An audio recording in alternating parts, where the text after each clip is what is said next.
ओवैसी ने बिहार चुनाव को लेकर पूरा जोर लगा दिया है। यहां तक कि हिंदू प्रत्याशियों को भी मैदान में उतार दिया है। आखिर ये हिंदू नेता क्यों खास हैं, जिन पर ओवैसी ने दांव लगा दिया है? बिहार चुनाव को लेकर ओवैसी के एक मास्टर स्ट्रोक ने लगभग 64 सीटों पर सियासी भूचाल ला दिया है।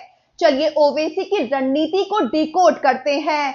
हिंदू प्रत्याशी से लेकर नए गठबंधन बनाने तक और बिहार की 64 सीटों पर सीधा असर पड़ने तक, जिसने विपक्ष के महागठबंधन से लेकर एनडीए तक सबकी नींद उड़ा रखी है।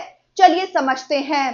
तो असदुद्दीन ओवैसी की पार्टी एआईएमआईएम ने अब वो चाल चली है जो किसी ने सोची तक नहीं थी। ओवैसी ने दो हिंदू चेहरों को टिकट देकर सबको हैरान कर दिया। इसमें पहला नाम है राणा रणजीत सिंह, जो ढाका विधानसभा सीट से एआईएमआईएम के उम्मीदवार बनाए गए हैं। अब जरा सोचिए, एक हिंदू नेता, माथे पर तिलक, हाथ में कलावा और सिर पर मुस्लिम टोपी। जी हाँ, राणा रणजीत सिंह ने नामांकन के दिन यही अंदाज अपनाया था। उन्होंने नारे लगाए, जय श्री राम, जय बजरंग बली और आई लव मोहम्मद, यानी हिंदू मुस्लिम एकता की झलक को सियासी प्रतीक में बदल दिया गया। और बस उनकी ये तस्वीर वायरल होते ही पूरा इलाका चर्चाओं से गूंज उठा। राणा रणजीत सिंह कोई आम चेहरा नहीं है, वो पूर्व सांसद सीताराम सिंह के बेटे और बीजेपी के पूर्व मंत्री रणधीर सिंह के भाई हैं,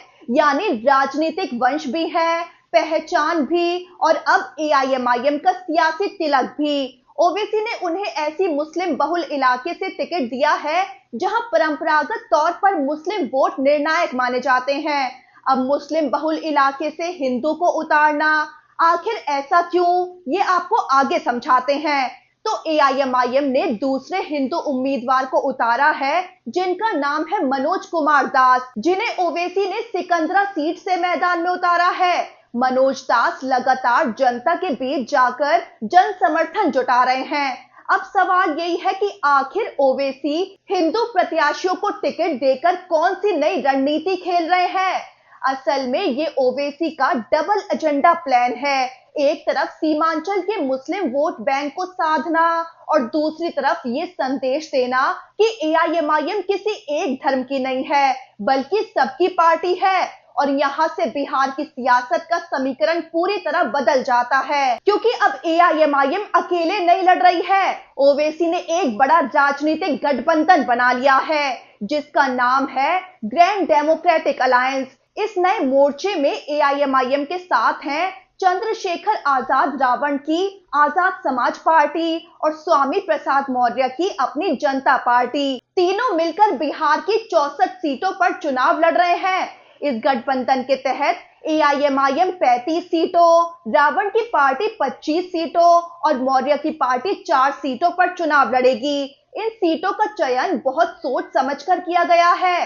सीमांचल में मुस्लिम प्रभाव वाले इलाकों पर एआईएमआईएम, दलित बहुल सीटों पर रावण और कोइरी कुर्मी मौर्य बहुल इलाकों पर स्वामी प्रसाद मौर्य का फोकस रहेगा। यानी मुस्लिम, दलित और पिछड़ा वोट, ये तीनों वर्ग अगर इस गठबंधन की तरफ झुकते हैं तो बिहार की पारंपरिक राजनीति की जमीन हिल सकती है। यही वजह है कि इस गठबंधन को तीसरा मोर्चा कहा जा रहा है, जो अब एनडीए और महागठबंधन दोनों के लिए सिर दर्द बन चुका है। और अनुमान है कि ये तीसरा मोर्चा बिहार चुनाव में किंग मेकर की भूमिका भी निभा सकता है। अब आपको जरा ये भी बता देते हैं कि 2020 के चुनाव में ओवैसी की पार्टी एआईएमआईएम ने सीमांचल की 5 सीटों पर जीत दर्ज की थी, लेकिन बाद में 5 में से 4 विधायक आरजेडी में टूटकर चले गए थे। ऐसे में इस बार असदुद्दीन ओवैसी ने अपने हर उम्मीदवार से लिखित शपथ पत्र और वीडियो रिकॉर्डिंग तक करवाई है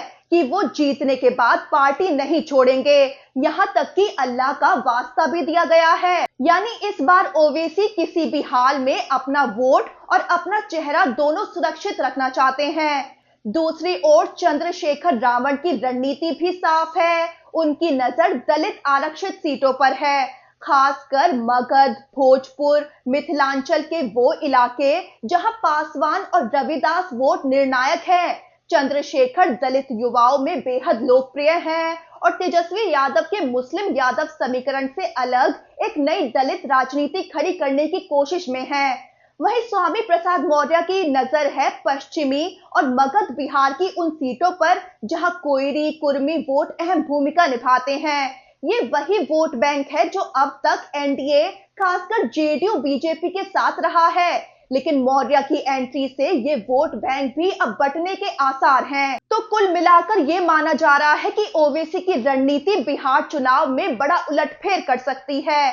और अब जब ओवैसी, रावण और मौर्य के दल एक साथ मैदान में हैं, तो 64 सीटों का गणित पूरी तरह बदल चुका है। आपको बता दें कि बिहार में 2 चरणों में वोटिंग होनी है। पहला चरण 6 नवंबर को और दूसरा चरण 11 नवंबर को होना है और चुनाव का रिजल्ट 14 नवंबर को सामने आ जाएगा। लेकिन नतीजों से पहले ये बात साफ है कि इस बार बिहार में असदुद्दीन ओवैसी बड़ी रणनीति के तहत मैदान में है और बड़ा खेल खेल रहे हैं, जिसमें हिंदू उम्मीदवार को उतार देना, सीमांचल पर और मजबूती से वापसी करना और रावण मौर्य को साथ लाकर बिहार के मैदान को पूरी तरह सियासी शतरंज में बदल दिया है।